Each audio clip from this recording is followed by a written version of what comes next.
That was awesome. Just, I love the extra books today, man. Yeah. Do you like the feedback I'm giving you right now? You like that? Nice. Have some extra feedback. That was all free for you guys. Hey, I noticed we had a new stage member here today. That was kind of cool. Whoever that was, that's cool. He doesn't know any better, does he, right? Hey, how is everybody today? Well, welcome to Daybreak. Those of you who are watching online, welcome to Daybreak. We're glad to have you with us today, and we're excited about what God is doing in His house, right? Give it up. Yeah. You know, last week was an amazing service to me. I've never been in anything like that, never done anything like that. But there was some people who've written me that were in that service. One was a minister that was here, and he's traveled all over the world. He's probably written 10, 15 books, a very notable author. He said that was the best transfer from pastor to pastor he has ever witnessed in his life. And I just think he is exactly right, that he was right on. And, you don't really know how to do these things. You don't know how it's all going to work out. But it was amazing to me. When I was standing up here and actually handing that baton over to Jeff Eckert, I was just thinking, this is amazing to me, how God is providing. How God is providing, just like He did with Elijah and Elisha. And Jeff was talking to us about that last week. How God transferred His power, His blessing, from Elijah to Elisha. And this is very important. It's very important that you get behind Jeff and give him your full support. I remember when we came here from North Carolina and we were working out of Kentwood Community Church. Pastor Wayne Schmidt, who is now Dr. Wayne Schmidt, superintendent of our denomination, who will be on this stage on June the 27th, he made a challenge. He said to the 24 families that we started with out of Kentwood, he said, I want you to give 36 months of undivided support to Wes and Claudia and this brand new church called Daybreak. And I'll never forget that. And I'm going to ask you guys to do the same thing. This is an easy time to think, I'm going to take a break. I'm going to go to another church. There are 600 churches, by the way, in our community, 650 just in Hudsonville. It's an easy time to go, I'll go check out another church. Now, if you're a troublemaker, bye-bye, go. But if you're not a troublemaker, now you're gonna look around and go, oh, who left? Well, those are the troublemakers. But in this moment, it is vital, absolutely vital, that you give your full support to Jeff and Ariana. And I mean that. And you say, I'm here with you guys. I'm praying, I'm giving, I'm serving, I'm going to do whatever it takes. Now, something we're going to initiate June the 6th. Write this down. We're going to go to something we've never done in a long, long time. So here it is. Listen up. Everybody listening, all of you on Daybreak Live. In the summer, starting June the 6th, we're going to go to one Super Sunday worship service at 10 a.m. And then the next hour, we are going to have fun and games and fellowship and stuff going on outside. It's going to be a festival around here, June, July, and August. Let's give it up for that. I think that is such a cool idea, Jeff, what we're getting ready to do. So remember that. Starting June the 6th, one super service, 10 o'clock, and we'll do that through August and then right back on schedule in September. And get ready, because you'll see all kinds of things happening out here. It's going to be a whole lot of fun. Well, let me just talk to you a little bit about Elisha. Elisha was a great leader. He was a big thinker. He experienced miracles. And we were working out of the second book of Kings, way back in the Old Testament. The Bible is divided into two parts, Old and New. Old is saying Jesus is coming. The New is saying he's here and he's coming back. So here we are in the middle of the Old Testament in a book called not First Kings but Second Kings. And here is a prophet of God by the name of Elijah. Now Elijah is the only prophet to just be swooped off the earth and go immediately to heaven without even dying. There's only one other recording like this, and his name was Enoch. But Elijah was a very special prophet of God. And so I want to read this scripture to you because it's so important that we understand where we're going to go this morning. In 2 Kings chapter 2, verse 9, it says this. When they reached the other side, Elijah said to Elisha, "What can I do for you before I'm taken from you?" What can I do for you before I go away? He asked. And he goes, anything. And here's what Elisha said. Your life repeated in my life. Wow. Your life repeated in my life. That's what he says right there. I want to be a holy man just like you. All my life, I've wanted to be like my dad. I remember just as a little kid, I suddenly came down with some serious eye disease. Why did I come down with a serious eye disease? Because I wanted to wear glasses just like my dad. They took me to the eye doctor and they said, your son has perfect vision. I was sad that day when we went home. Because I thought if I wear glasses just like my dad, I'll be just more like my dad. And all of my life, I wanted to be like my dad. That's why I always like Father's Day. But here is Elisha and Elijah. And Elisha is saying, I want to be like you. Now, what was that? Well, he answers that question. He says, I want to be a holy man just like you. I want to be a holy man just like you. You know, this is why it's so important. We have some coaches here today. It's so important, coach, isn't it, that the team members are being coached by somebody that they highly respect and they want to be like their coach. Or they want to be like our teacher. They want to be like somebody that they look up to.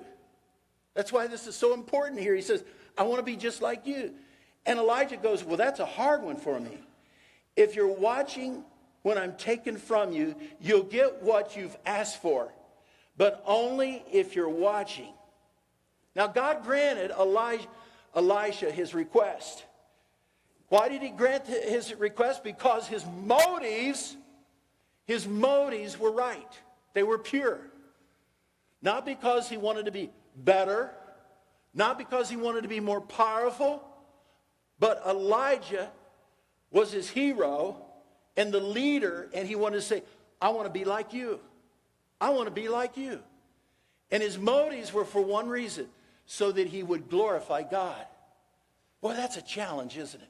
When you think about that, what is the motives in your heart? Is it about yourself, or is it, I want to please God? I want to have a motive that is pure before God. That's what I want to do. And so God granted Elisha his request because his motives were pure. Now, I want you to listen carefully because I'm going to put this up here on the screen. If our motives are pure, we don't have to be afraid to ask great things from God. Let's say it together. Let's say this out loud. Come on, here we go. If our motives are pure, we don't have to be afraid to ask great things from God. Go to God. Your motives are right. God, I need you to do this. I had someone between the services who wanted me to pray for a little 6-year-old boy that has been diagnosed with brain tumor. And we prayed. I wasn't afraid to say, God, I want you to heal this 6-year-old boy. I want you to heal him of this brain tumor right now. You don't have to be afraid. You don't have to go to God in fear and trembling. When your motives are right before God and they're pure, you go before God and you say, God, I want this to happen. When we ask God for great power, or great ability. We need to examine our desires. We need to get rid of selfishness. I'm going to go back for just a moment. In a church transfer like this, there's always people with selfish motives. Well, I want to go to a church that has a better band. You're not going to get a better band than you heard today, right? But there are some people, they're what I call worship band chasers. And they just chase around from one place to the next. Well, that church has that band, or that church has that kind of teacher. Listen, you can do that for the rest of your life. Find a place, give yourself selfishly, not selfish, but selfish less, and say, God, here I am. How can I serve your church? This is his bride, and especially in a transfer time, it is important you show up, grow up, and give up. How'd you like that? 3 points there. 3 G's right there. Wow. Show up, give up. What was the last one? Thank you. You were listening. Nothing like water. So Elijah is gone now, and Elisha is the new leader. Someday, Jeff's going to be the new leader starting last Sunday. Four miracles take place with Elisha's leadership in the next chapter. Look at this. Money for a poverty-stricken widow, raising a little dead boy from death back to life. I call that a pretty big miracle. Purifying food that had been poisoned. And fourthly, providing food for 100 hungry men. You know, one of the things I've noticed, people, and I've heard it kind of during this pandemic, there has been a judgmental attitude that has surfaced, even among Christians. And it really concerns me. And we judge easier at the drop of a hat. And there are people that are even judging the church now. Well, they didn't follow you know what I'm saying? And I go, where does that come from? That's not right. That is not right. Well, the president, wait a minute here. I hope it's not from Christians, but I've read different news reports like, man, the Christians are so judgmental. But there is a judgmental attitude that often takes place in even the non-Christians. Well, I think God is an angry God. I think God is a judgmental. Have you heard that kind of stuff? And I want to say, wait a minute. Yes, there will be judgment. But God really taught more about his love, about his mercy, about his forgiveness. And we see it right here in this chapter. Let's look at 2 Kings chapter 4, verse 1 through 7. One day, the widow of one of the Lord's prophets, his name, said to Elisha, you know that before my husband died, he was a follower of yours and a worshiper of the Lord. And he owed a man some money, and now that man is on his way back to get my 2 sons as a slave. Now, this was a common practice in Old Testament days. You owe me money? They'd come and get your daughter or your son, take them with you until they paid off the debt. That'd be pretty radical, wouldn't it? Maybe there's something I can do to help, Elisha said. What do you have in your house? So he's asking a question here. Sir, I have nothing but a small bottle of olive oil, just a small bottle. Elisha told her, I want you to go around your neighborhood and I want you to ask for empty jars. And after you've borrowed as many as you can, he didn't put a limit here. He said, go get as many as you can. He said, go home. I want you to shut the door behind you and your sons. Then I want you to begin filling these jars with oil and set each one aside as you fill it. So the woman left, and later, when she and her sons were back inside the house, the 2 sons brought her the jars. They had gone out in the neighborhood and knocked on doors, asked people for, whatever. And she began filling them. Now, remember, she started with just a little bitty bottle of olive oil that she had left over. She started filling them. At last, she said to one of her sons, bring me another jar. We don't have any more, he said. And the oil stopped flowing from the small bottle.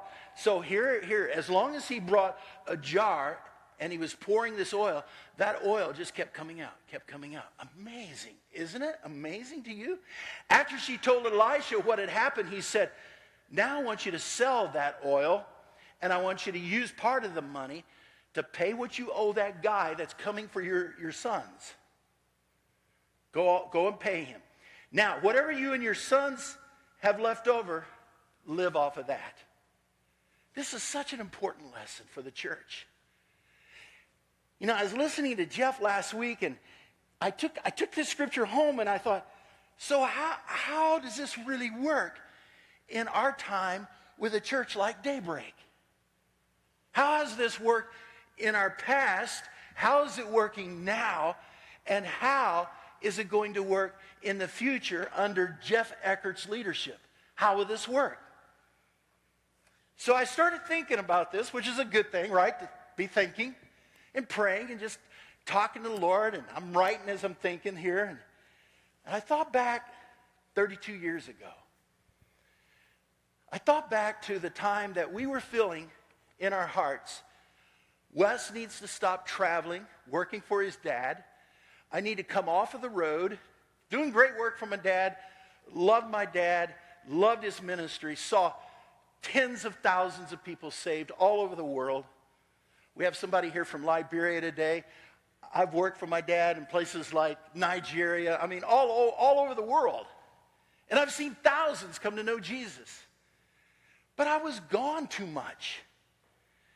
And I realized I needed to make a change. You've heard me tell this story. And so one day I said, Claudia, I'm going to stop doing this. After 15 years, I stopped.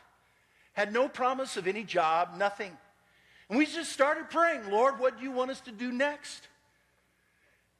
Long story short, the first thing we knew we needed to do was to sell our house. We loved our house. Claudia built this house. I know that's hard for you to believe. She was a contractor, and she was a tough builder.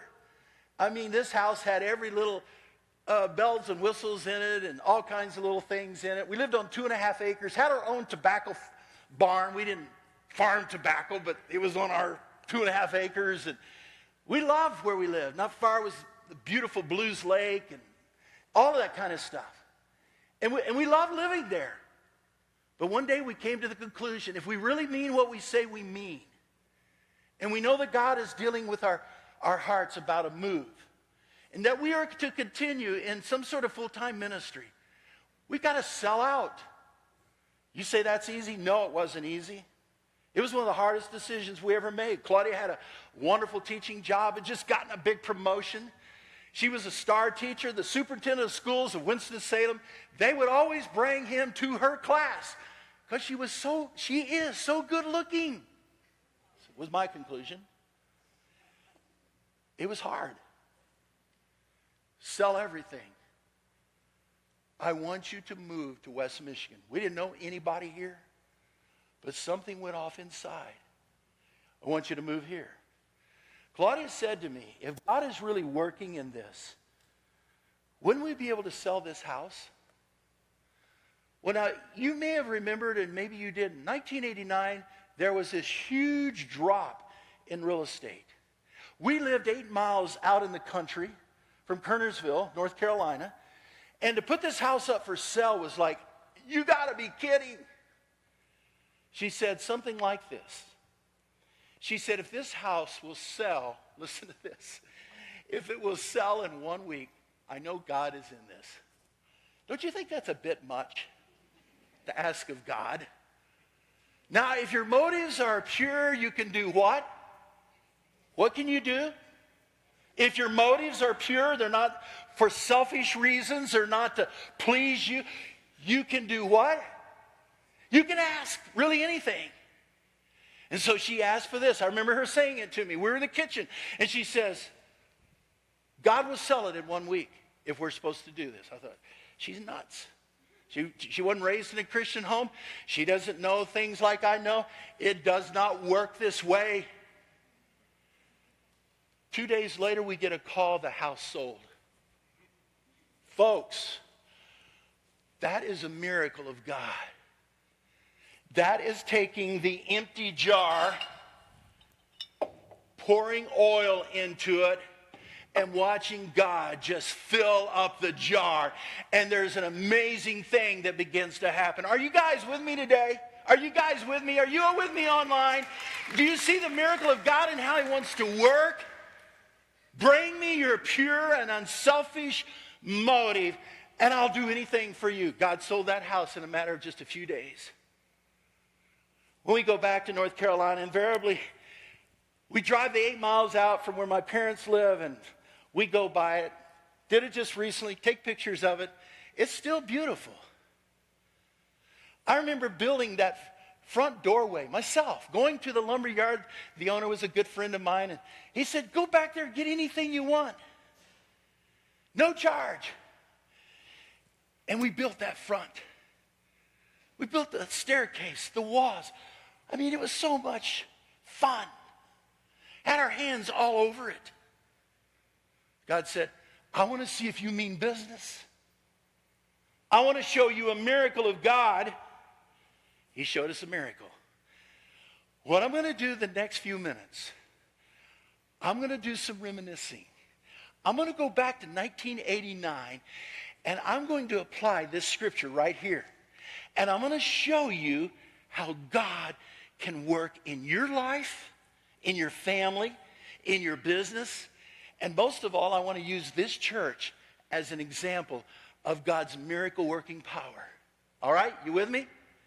So we got a few jars up here, and I'm going to take this first jar. This is 1989, and we've just moved here. We were living in a little house down the street, and we didn't know who to start with. We had 24 families from Kentwood, and they made a commitment of 36 months to us, and so we were really excited about that. And we got a few people from Central Westland, a few people from Kentwood, and we went door to door. We had 15 people. We went door to door, and we asked 2 questions. What were the questions? These are profound. Do you and your family attend church regularly anywhere? People would look at me like, are you nuts? You're in the middle of a church community. Like 98% of the people we called on said, we have a church. Does that surprise any of you? You're in the middle of church land, 600 churches. Oh, I was like disheartened. I thought God was sending us to a mission field where like nobody goes to church.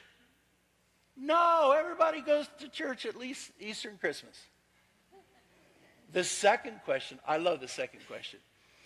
If you did go to another church, what would you like to have in that church? This one may surprise you. We would like to get rid of the choir and the hymnals. This is what we heard over and over again. And we would like to hear some really cool music. Did I get the message or what? Get rid of the choir, get rid of the hymnals, and give us some music that wakes us up when we come to church. Now, I'm not bad-mouthing some of you. Yeah, you are. I'm not bad-mouthing some piece of music that rocks you to sleep. That's not what I'm doing. I'm making an album right now just on old hymns. I love old hymns. But what about the people who don't go to church? That's the message that started coming through. Don't try to lure people from other churches. By the way, almost all church growth in America to now is just people moving from one church to the next. And they're calling it church growth. That's not church growth. Church growth is when you bring an empty jar, your neighbor, and you bring them to church. That's what we're looking for here at Daybreak. So we started with that premise. The second question, what would you like to have in the service? Some really cool music. Well, I interpret that as rock and roll. And man, you heard one of the most outstanding harmonica pieces you will hear any place in America today, played by one of the best harmonica people in the world today, from Griff. Did you hear that piece? I was standing back there in my office with a group of people who were visiting here today. I said, you got to get out here and hear this. This is absolutely amazing. You can go anywhere today But this is amazing. These guys are getting ready to go on national tour. And they're going to be in some great venues. But we have them right here on stage because of that second question back in 89. Now, what we got was a little school down the street called Sandy Hill. So here we go. We've got the jar. God says, give me the place. Give me the jar. Just give me an empty jar. You provide what little oil you've got. I'll do the rest. And so God begins to pour that olive oil, and he multiplies it. Claudia cooks almost everything that we have in our house with olive oil. Most olive oil comes from places like Israel and Palestine and Napa Valley and southern France. This is from southern France. I made that up. He says, I'll fill it up. I want you to look at the screen right now. How many people were saved in those first few months? 9. 9 people were saved. The first one, his name was Jim. He had never been in church. And somebody invited him. He was an old man. He was 65. He was an old man. Somebody invited him, brought the empty jar. God gets a hold of his life, fills him. Jim's life changed. Jim's life changed. He's now in heaven. He's probably smiling at us right now. I think we should give it up for these 9 people that were saved that year. So, that's 1989. Let's go to 1990 and see what happens. We purchased these 35 acres. The real estate lady said to me, she said, you won't get anything past 5 acres. This community is not selling mass tracts of land yet. 2 weeks later, she calls me. She said, I can't believe what just happened. The man who owns the corner of 36 and Baldwin got planned for 44, 45 houses. He wants to talk to you. I said, where's he at? We met out here. He said, I'd love to see a church here. He had no idea what he was saying that day, did he? And we bought the land with no money. Well, we got some money later. So we bring the empty jar. Oh, by the way, I failed to say to you, that first service that we had in October 1989, we thought we might have 75. I pushed it to 100, and then a miracle took place. 327 people showed up. The pastoral staff at Fairhaven, church down on the corner, they were on down the street then. They called me the next day, and they said, where are all those cars coming from? I think they were worried they were coming from their church. They weren't. We're amazed. I wasn't, because this is what we asked God for, a miracle. And he says, I'll provide it. Just give me an empty jar, and I'll provide it. So the second jar here was the 35 acres. We bought this 35 acres that you're on this morning. 29 people were saved that year, folks. 29 people. Jar number 3, 1991. I got a lot of jars here. And we're going to keep doing jars for the next few weeks. So here we go. 1991. We moved from Sandy Hill because we ran out of room, went to junior high. We paid off this land right here within 16 months. Unheard of. Because a few daybreakers said, we're stepping up. We're giving the jar. We're going to see what God is going to do. We want to be a part of the miracle that God is performing. That's what happened. Look at this. 34 people were saved in 1991. I don't know how you feel, but I want to celebrate that today. 1992, we did something here that was absolutely nuts. We had the first Super Bowl party in West Michigan. Later, the Moody radio station out of Chicago was so excited about this, they interviewed me. The local newspaper interviewed me, and trouble broke out. The board, Jenison High School, Jenison Public School Board, they heard that their school was going to be the center of a big Super Bowl party. And they started getting phone call after phone call from religious people saying, we can't do that in our schools. We can't have something like that on Sunday. Not kidding you. I'm not kidding you. When I got that phone call from Dr. Dave Dressler, I said, David, what? With all the struggles you guys are having with drugs and a few other things I'm not even going to mention that he told me about? And there are people that are complaining that we're going to have a clean party? I'd always wanted to do this. He said, well, I'll tell you, well, if you at halftime, and he was a good Catholic, he said, if you will just take the beer commercials off at I said, David, people love the beer commercials. They watch the Super Bowl to watch the beer commercials. And he said, I know, Wes, you're right. I said, okay, what's the deal? He said, turn those off and then have a prayer at halftime. What? I said, okay, David, I'll do that just to make the board feel better. This is really what went on because this found its way into the paper. In fact, the front page of the Grand Rapids Press ran my picture holding a television set with a football player on it. Church has first Super Bowl party. Do you remember it? And hundreds showed up. Hundreds showed up. But here's the thing I wanted to show you here. That year, we got another empty jar. God fills it, and there are how many people saved that year? 42. 42 people were saved that year. Are you guys cheering and clapping? Are you excited? Man, I think we ought to be up on our feet going, woo! I'm so excited about this. Settle down, Wes. Settle down. Okay, jar number 5, 1993. Look at this one. All kinds of things. Our first stateside mission trip. We moved into our new building. This one right here. This right here. We didn't have any curtains. We didn't have any screens. We barely got some chairs.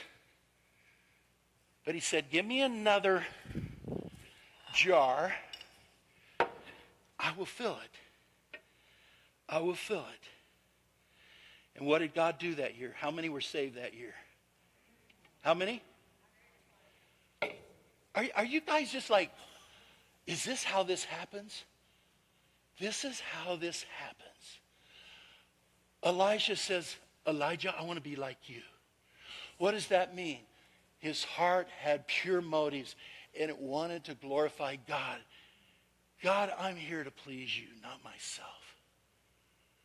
And when you bring yourself into the presence of God and you really mean it, and I mean you really mean it, he says, I will fill you. I will fill you. Would you like to have that? Let's go on a little bit further here. In 1994, we had our first big production. Mark Courtney did a fabulous job, wrote the production, wrote the bylines. We had what we call First Light. You remember First Light? And did our first CD and had our first global missions trip to South America that year. And then this church called Willow Creek calls me and says, they're from Chicago, and says, we hear great things are happening to your church. Is it true that you're out in the middle of a farmland? I said, what do you mean? We hear you're not even in Grand Rapids. We hear that you're in a little town called Hudsonville. Is that true? Yeah, that's true. He went ahead and he said this, do you guys have anything you need? I'm going, anything we need? We need money. I didn't say that, but it was right here. I finally said to the guy, are you asking us if we need money? Because if you are, we do. He said, that's what I'm asking. He said, 3 business guys have met with our senior pastor. They've heard about Daybreak and all of the people that you are reaching for God, not just church people transferring to another church. You're reaching unchurched people. Are you guys hearing me today? Online, are you hearing me? Because most church growth, where they're just booming, is a bunch of people running from 10 different churches. That's what's happening now. We're not reaching people that don't go to church. He said, we hear Daybreak is reaching unchurched people. We want to get behind you. $150,000 later, we were able to buy this screen, that curtain, the curtains you can't see, and about 10 lights across here, and a big projector up here, and we were able to go from here to here with our electronics, audio, video. Because of 3 business guys in Willow Creek that barely knew us, that God had blessed and said, we want to pour into your empty jar. How many people were saved that year?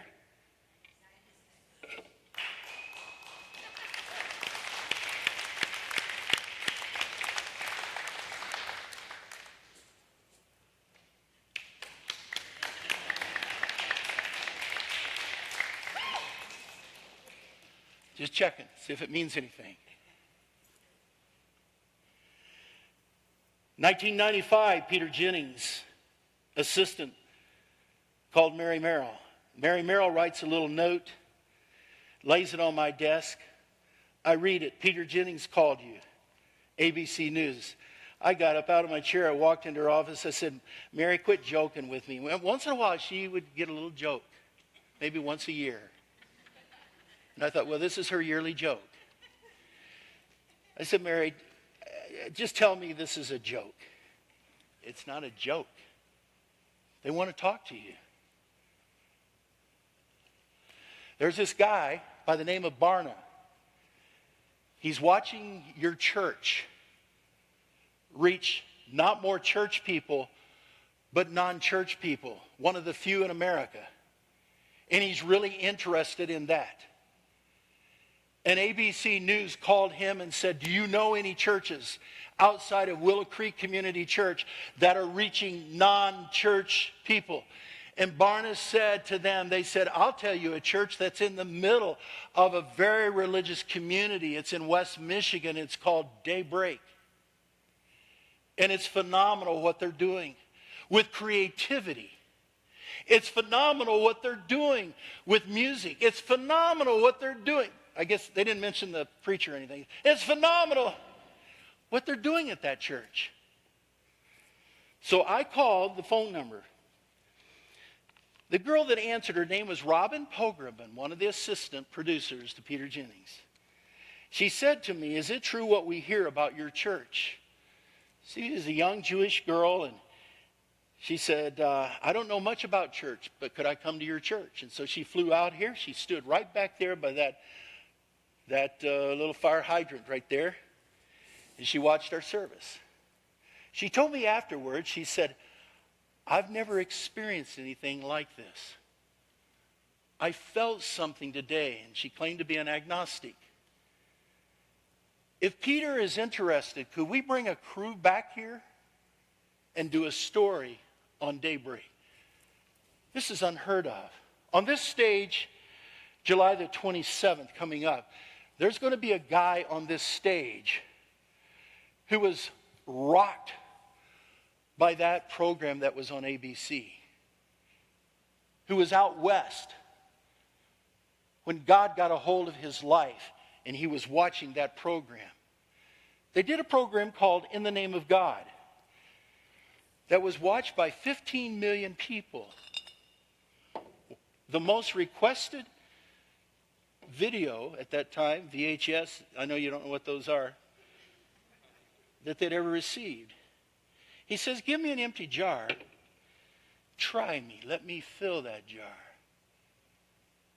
Are you guys with me? Are you getting the picture yet? What's going on here? 2 of you? Okay. Just want to make sure. 120 people were saved that year. Salvations. You can clap on that if you, yeah, okay. 1996, we had a thing out here that was like, it wasn't like wood, no, it wasn't Woodstock. It was Christian stock. We started our first youth camp in Czech Republic. We had one of the teachers in the first service. Her name was Margaret Lamb. Her and her husband would move to Czech Republic each summer and live there. We had a whole crew of people that went to Czech Republic. Czech Republic is 98% atheist. We thought, what would it be like if we would start an English training camp for teenagers? My wife was a part of that. She was in a communist training camp. They used to train them in Marxism. And she lived there along with the other teachers, and they trained teenagers how to speak in English. Some of those teenagers got saved. A church was born in Brno, Czech Republic, and that church exists today, and it's thriving, along with a school and a community center that Claudia and I have visited. Absolutely amazing. What happened here? A jar, an empty jar, was filled by God. Just give me a little bit of oil and give me an empty jar. I'll show you what I want to do. And that year, there were 96 salvations. 97, you can clap if you want to. You don't have to. 97, we started a church in Livno, Bosnia. Some of you were there. You've helped restore that school building. We started our children's building. We were going to build just one section of it. A guy came to me after a service and he said, "Why are you building the children's building so small?" I said, "It's all the money we have." What he was saying to me, why don't you put an empty jar out and see what God wants to do? And we were able to build that children's building. People still come here and look at it and say, that's the most amazing children's center we've ever seen. And God filled it. And literally scores of kids have met Jesus in there. In fact, that year, look at this, 127 salvations. And the last one I want to give you today, 1998. 1998.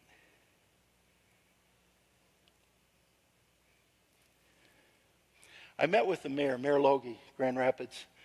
And I said, "Mayor, we're getting ready to do something that people can't believe we're going to do." He said, "What's that?" "We're going to rent the Van Andel Arena, and we're going to throw the biggest, cleanest, alcohol-free family party that you've ever seen." He said, "Really? Really?" I said, "Really?" We didn't know how we were going to do it. In fact, I was driving down this street one day, and I felt the Holy Spirit just speak to me and say, "Wes, a church needs to have the biggest party on the millennial in America." Now, I may have had bad pizza the night before. I don't know. But I felt that in my spirit. That God was speaking to me. Do it and do it big. By the time we got to the party, we had 750 people in the cast, but we couldn't sell tickets. We'd only sold 2,000 tickets for that big arena.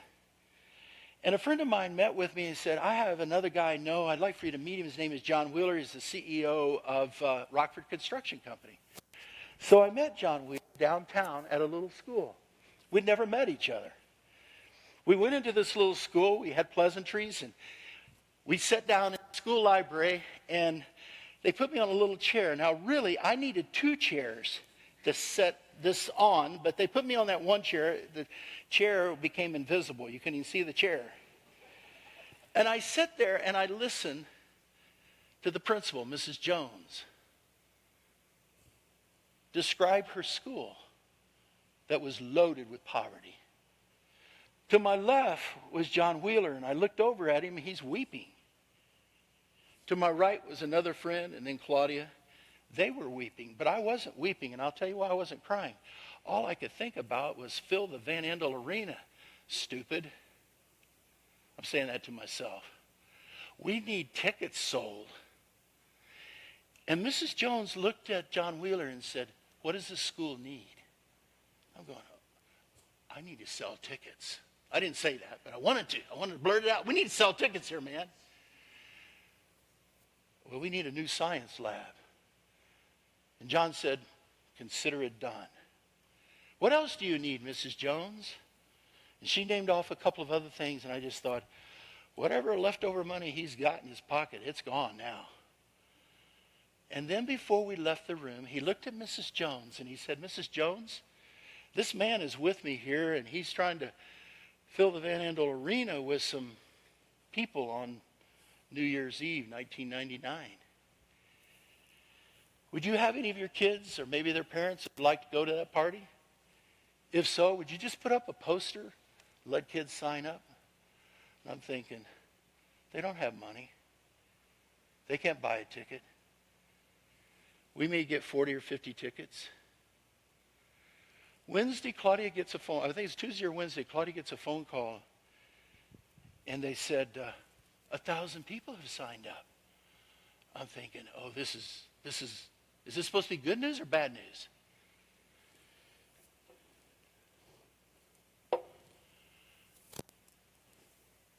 I said, Claudia, we're in trouble here. This school, they don't have much. Where are we going to get 1,000 tickets?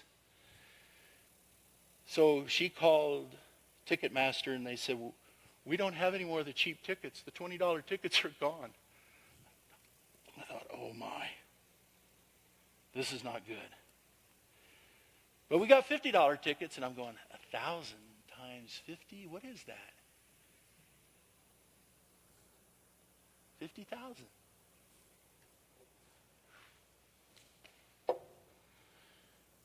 Wow. Give me your jar. Give me a little bitty olive oil here. I'll start taking care of the request. Claudia calls John Wheeler. I had so much courage, I didn't call him. John, we may have a problem.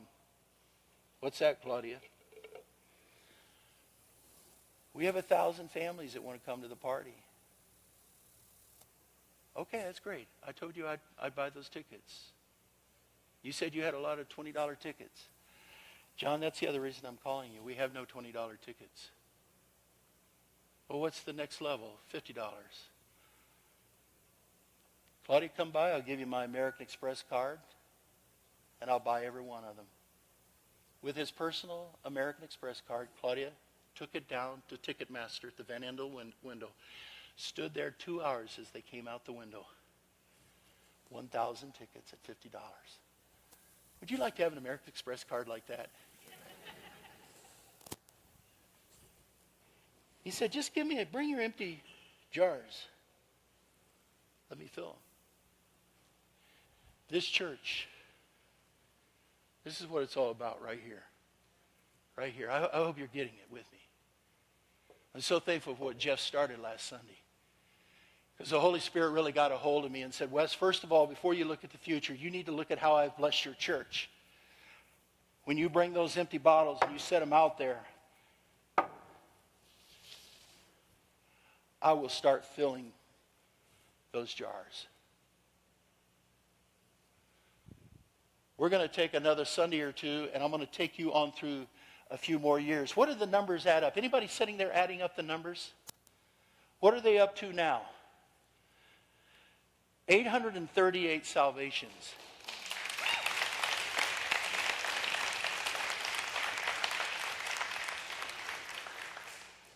Mayor Logie declared this party as the World Party 2000 Day.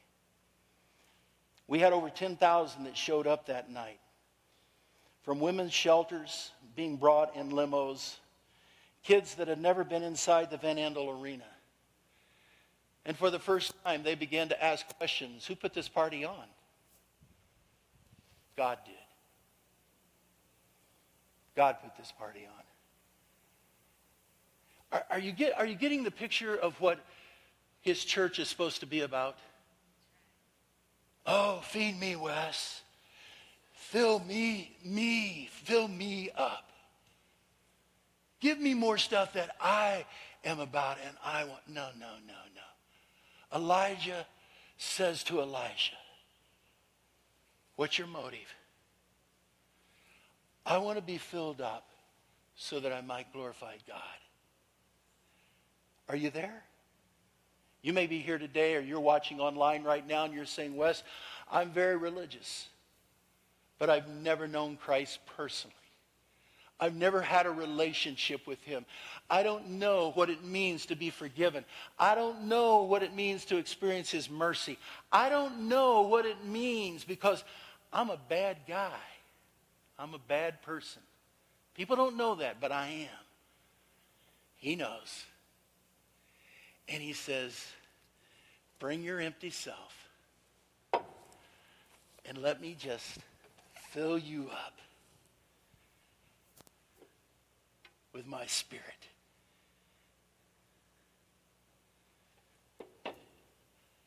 I'll change you. Not from the outside. That's religion. Religion says we work on the outside. Let's memorize some more scriptures. Let's get some more brain knowledge. Let's do the outside. No. He says, let me start on the inside and change you.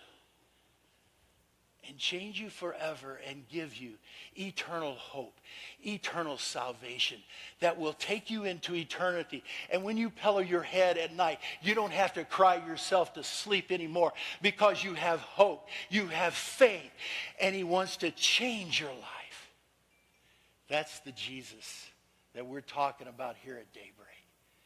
And when Jeff moves into this total role here, you're going to see a lot of empty jars that he's going to place here and say, you.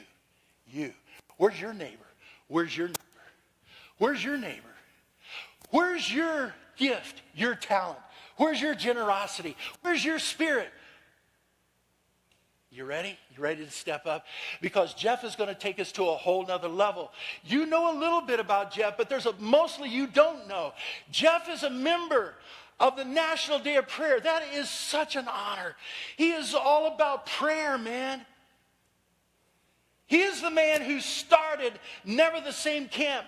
They have so many kids that are signing up right now. We get a call this week and said, Daybreakers, if you're planning to go, you better get signed up now because the registrations right now are just going crazy.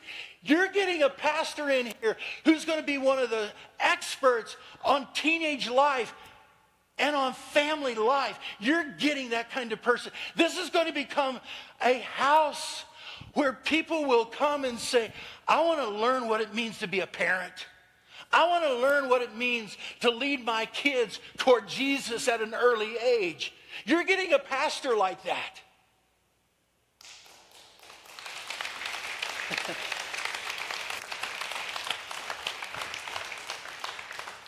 Apparently, he's also willing to carry the table out here. Let's pray. God, thank you so much. It's amazing. Your church amazes me. I just stand back and I just go, God, after these 50 years of serving in ministry, I just look at you and I'm in awe. I'm no Elijah, but I can sort of understand what Elijah was saying to Elijah. Bring me the empty jar. Let me fill it. Lord, if there be a person today that needs to be saved, may they just look up to you right now and say, Jesus, I'm a sinner. Just say it. I'm a sinner. Save me. Just save me. Give them the courage to tell a friend, maybe write in, ask for a Bible. Find a church where your word is preached. Lord, thank you. Bless all of your people today. In your name, amen. Thank you for coming. God bless you. Have a wonderful day. We'll see you.